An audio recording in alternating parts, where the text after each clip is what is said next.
So, what I want to do here is share a couple reflections that have been very present for me. This really seems to fit beautifully, as it always will, with the transits. This is a Jupiter at the very end of Pisces.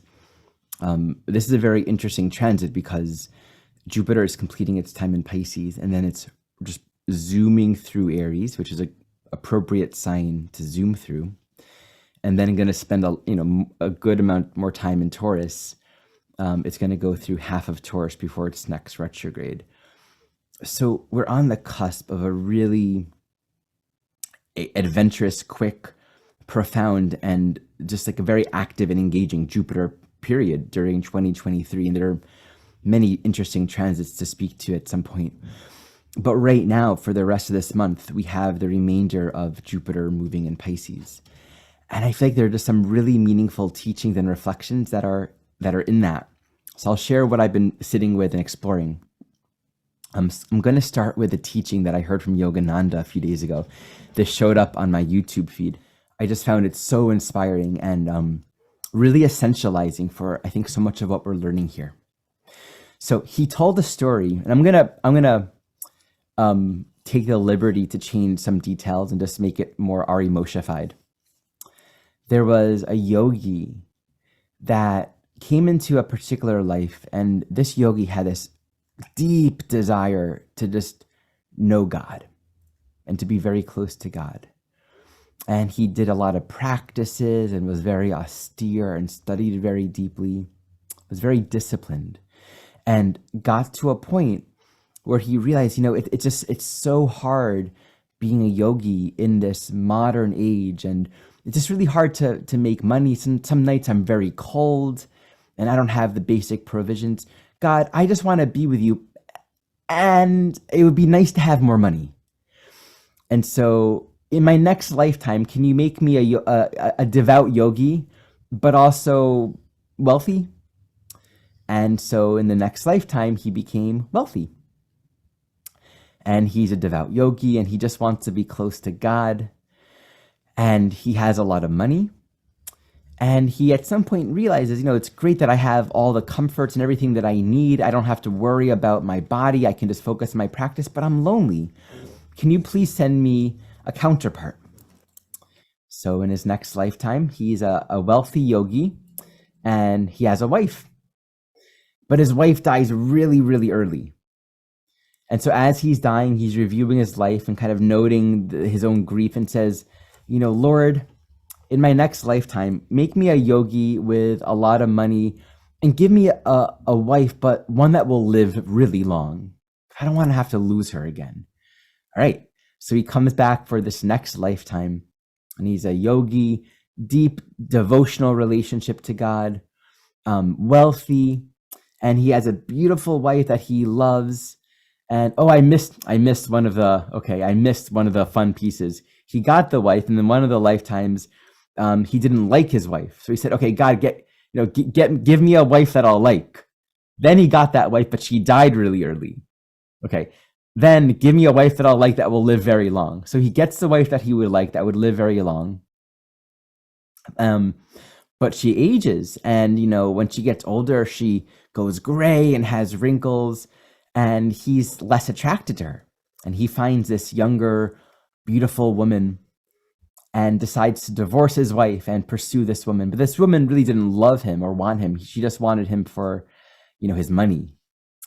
So she drops him the second she finds the man that she wants to be with. And now he's all alone. And on his deathbed, he says, all right, I get it. I'm not going to ask for anything. You know what I need. I just want to be close to you. I just want to trust you. I'm done introducing more of all this wanting and requesting. And what Yogananda shared in that story, there are two pieces that I really get. And the part that he shared is just bringing out that teaching from Jesus: seek the kingdom of heaven first, and all else shall be added unto you. And that we always just seem to be seeking the things first and the nuances of the things, how we want our life to be for us. Right? I want this thing. I want that manifestation. I want this experience. And we're constantly just putting that out there. The thing is, this is not about transcending it. And this is not what I'm about to speak to, because by no means would that be an authentic thing for me to speak to.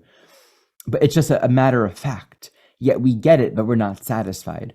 And that story highlights just that there is, in every moment and experience of our life, everything that we need for our own realization. It's like our very discontent, our very pain, our very suffering, the things that are hard for us themselves are actually pointing to where the very edge of our own evolutionary growth is. But it's so easy to live in a state of reaction. Oh, I don't like this. I want it that way. I want more of that way. And that's great. It seems to be a lot of what we're doing on this human experience. But this other piece that I'm really getting from this story, and it relates to a course teaching from A Course in Miracles that I read a few days ago, and I want to just read this to you because the way it's phrased feels just so perfect and so helpful.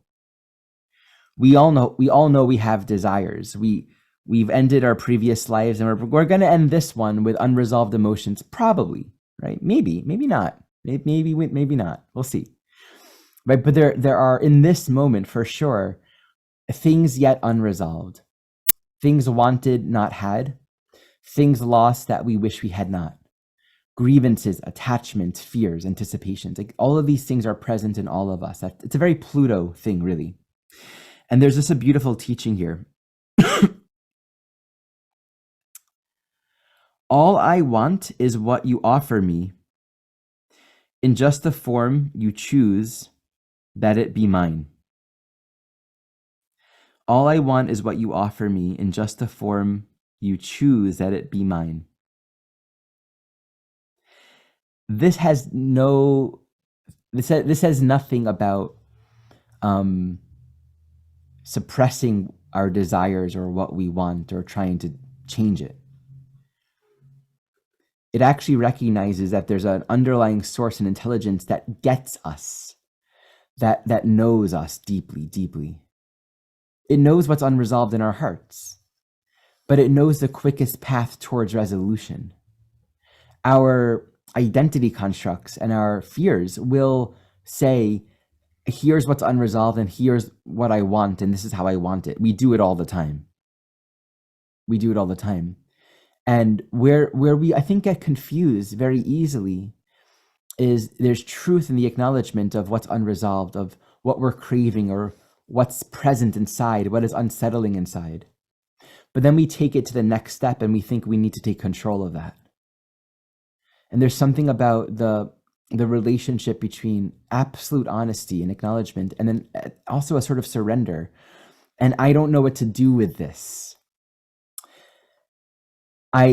If I suppress it, and this is another teaching in the Course in Miracles that I often quote, because I think about this a lot. It's like, if I suppress anything that's inside, I will become depressed.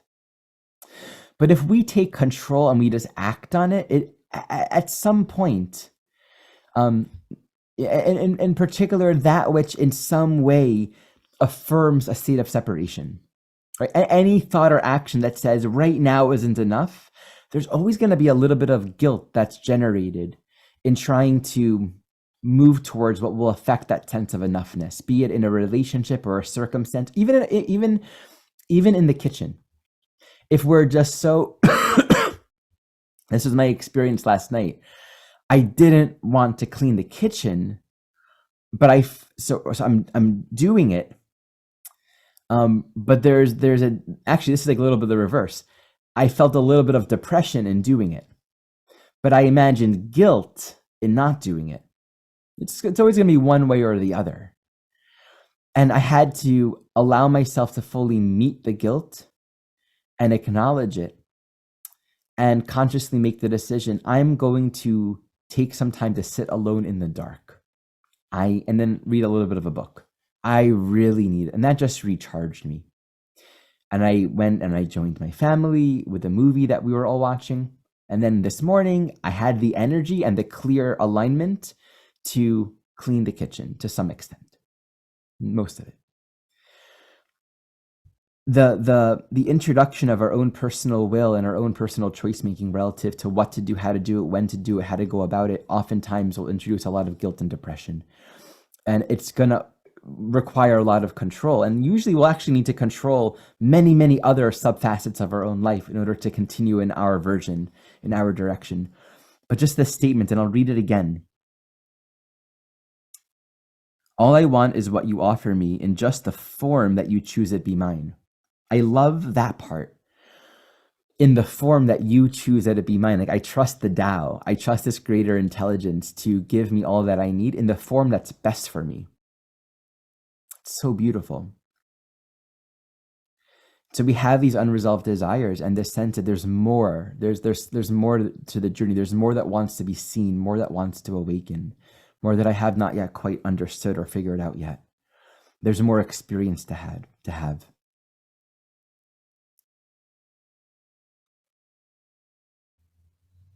And it's humbling, and this is what I love about the Yogananda story, to recognize we keep on saying, okay, give me this, or I want this, and we get it.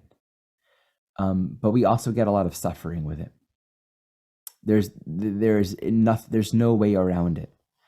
Everything that comes into our life that we're needing, right? The needing of it brings up a whole lot of suffering. It's a whole lot of pain, because if what we're needing, we cannot lose. And this doesn't mean we shouldn't need, but there's something very intimate and beautiful and almost like devotional in acknowledging what we think we need. And then saying, but you give me what I need in the form that is best for me. We're not lying to ourselves about anything at all. Because I have things that I think I need. We all do. And the teachings that I think are alive and real and useful for us are ones that are always true at every single moment and phase and experience of our own life, right? Like, the greater spiritual teachings are the simpler ones. And the places where we get most stuck are always in those points of deepest disempowerment and fear and confusion, where it feels like this is not what I want, or this is hard, or this is confusing.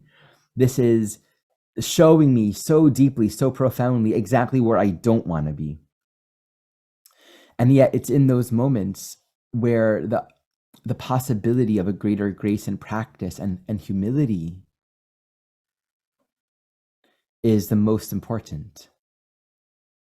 And to do this in a way where it's not trying to spray a nice spiritual smell on top of a lot of really painful feelings, on top of a lot of desire or discontent. It's acknowledging the desire, acknowledging the discontent, but not taking control over it. I don't have the answer for this. You give me what's best for me in the form of your choosing, in the form that is best for me. And also, it's like the way oneness works. It's like not just best for me. It's the best. It's best for all of us. Like, there's no concept in spirit world where one person gains and another person loses, because oneness isn't operating in any way that is thinking in terms of separation. It's actually just always affirming what's true, and all time-space mechanisms are orchestrated and organized in a way that is greatest for everyone. And even when things feel hard and confusing and difficult, I think those are the times where our faith gets to grow in the deepest of ways. So I think this is a characteristic right now. I mean, many of these pieces feel very Plutonian, but the relationship, our faith, and how we're in relationship to the sense of there's more, there's something to learn, there's something to do, there's a guidance, there's a direction, there's an intuition. That's Jupiter in Pisces, moving through the end of Pisces. So, this month, as all of the Sagittarius planets are moving through Sag, they're going to square Neptune, and then they're going to square Jupiter at the very last degree of Pisces. It's like a very strong culminative, and just around the solstice, actually, I think just after the solstice, December solstice, then we have Jupiter moving into Aries, and we start a very distinct new phase. I mean, it becomes very cardinal, very different energy. But for this month, as it's going to be very Neptunian and very, like this lunar cycle, very Neptunian, very Jupiterian. And the two challenges that can really arise in this is, one, we might be faced with that overarching sense of, I don't know. Maybe what we thought should be, or where we thought we should be, or what we thought should be happening, or a quality of clarity and hope and faith and direction, maybe that isn't available or clear, or maybe we had it and we're not yet willing to let that go. Pisces always speaks to where we put meaning. And Jupiter in Pisces can speak to a displaced belief system based upon some kind of revelation, illumination, some level of insight. We always have some level of insight. It's not wrong, it's just not the complete understanding. But then we create a structure around it. We give it ultimate meaning. We give it ultimate faith, all of our belief. And we say, this is what's going to happen. This is what the journey is. This is how it's going. And it's kind of like we didn't realize that we just at some point decided upon some fantasy. You're going to be this for me. My life's going to show up this way. I'm going to become this. I'm going to have these. I'm going to feel this way. And what's basically happening is it's a naivety wherein we're expecting life to conform to the dream that we told it should be. And when it's not, it's easy to either double down on that illusion because we don't want to face and acknowledge and be honest that what we believe to be real isn't real. That would be very scary, perhaps. We don't want to lose where we've invested so much meaning and faith. Or to lose that faith, to feel like it's hopeless, I'm going to give up.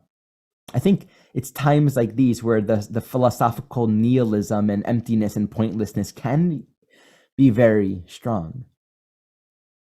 And yet again, those are the junctures. These are like the pivot points where maybe it's like there's no clear answer. We don't necessarily see the light at the end of the tunnel. Instead of allowing ourselves to become anxious about it or to sort of close ourselves, it's leaning in. And this is a prayer that I'm wanting to share with all of us. It's leaning in to the presence of that discomfort, of that fear, really allowing ourselves to be honest about it, not being so quick to run from it, to find an answer for, because that's sort of like, tell me how it's going to end up. How is it going to go? Am I going to get what I want? Is it going to work out a certain way? I mean, we can all say, yes, it's going to work out perfectly, because that's like the promise of spiritual evolution. And if we're still here, it means we're still learning, right? We're still evolving, but like the end result is something very deeply promising and healing. What does that result like? What are the orchestrations of bodies and forms and time and space and jobs and monies and what does that do? Well, you can't control that part, Jupiter. We're on this pilgrimage and you just have to trust the journey. But we allow ourselves to come into alignment with a greater trust and receptivity to grace by becoming available for it, by way of not introducing thought forms and actions that produce depression or guilt. Who do we want to be right now that we can trust upon, that feels aligned, regardless of the comings and the goings? And something I've been thinking a lot about is like, okay, is that thought helpful? A lot of times, and this is a very Jupiter Pisces thing, a lot of times we hear these teachings around, positive thinking or useful thinking. And I think it's really important, but this can easily and more often than not, I find, is confused with that I have to suppress my feelings and think positive. And it's the truth is more compassionate than that. And we always want to take Jupiter and realize there's always greater expansiveness in our insight, especially in Pisces. It actually wants to include more and more and more. It wants to say yes to even this, yes to even this. And so the perspective that I've been holding around, is this thought useful, is more so about, I'm having this feeling, I'm having this perception, I'm having this experience, I'm witnessing this discomfort. What is a useful way to think of it? That doesn't deny what's arising, but it's not trying to suppress it or indulge in it, right?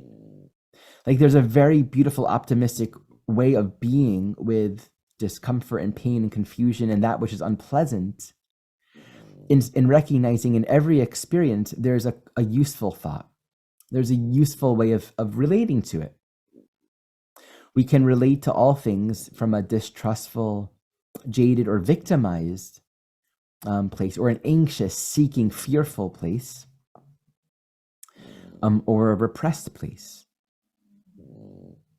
Jupiter really does speak to our interpretation of reality. And so everything that we think about everything actually does point back to how we're interpreting phenomenal experience. And so Jupiter in Pisces says, bring the light of universal truth and understanding into everything, but don't try to make anything other than what it is. It's like sincere inquiry, right? Sincere inquiry. Okay, I can see how there's a thought that wants to take me down this direction. It doesn't feel good. Thus, it must not be a very useful thought. We can say it's not a true thought, but I like useful better than true, because it's easy when we think of things as true or not true to kind of get stuck in sort of like dogma, right or wrong, right? But to me, what's true is more about what's useful, because it resonates with the present moment. It allows for spaciousness and freedom and permission. It resonates with the moment. So that's true, because right now is true. But if we just think of it as useful, that's almost like, I think this is a funny Jupiter thing. We're always needing to find like little tricky ways of getting back to the present moment without being too like dogmatic about our thinking, because every single teaching becomes another concept. So again, there's always a way of broadening our thinking about all things, so it doesn't become a concept or just a thing that we're trying to make happen, but actually create space for realization.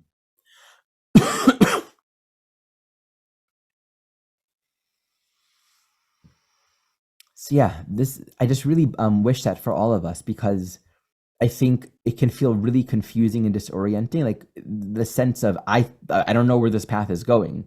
Am I even on the path anymore? Like you're traveling and the gas runs out, and you don't even know if you can believe in where you thought you were going initially. Like sometimes that's a very real experience. Let us not pretend that this doesn't happen for all of us. It doesn't mean it goes away. I think there's just a lot of deepening compassion in recognizing, okay, that comes up. That sense of distrust, or not the feeling of, yeah, I'm off the path or I'm lost. Jupiter and Pisces, like where am I shooting my arrow when Pisces is everything? How do I know it's real? Where do I put my faith? And so this is real. To come back to a very humble and open and willing, quiet, compassion is the word here, invitation to just explore a way of being with that's helpful. And another helpful spin on this is just imagine what it would be like to talk to someone that you really love and care about. It's like when we love someone in difficulty, we're never ever going to want to take them away from their experience, but there's like always like this natural, I mean, I experience this when I'm in sessions with people, like this, like a simultaneous, I really respect a person's experience, and almost like I hold a vision of the perfection of their own soul, of their own being, and all that's arising. And it's just like this, like very spacious, curious, almost a little slightly playful availability for a reframing that doesn't take us away from our experience. It just reframes our thinking of it. And that little reframing can be enough to just like remove the thumb from in front of the eye and actually reveal so much more of the picture.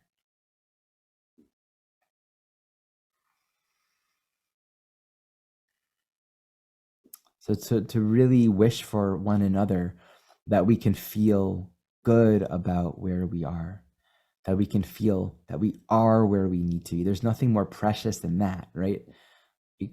That's the best thing we could ever feel, that we're meant to be where we are right now. And to practice that level of self-permission even when things feel difficult, and to know that we never need to alienate any part of ourselves to know that. Okay.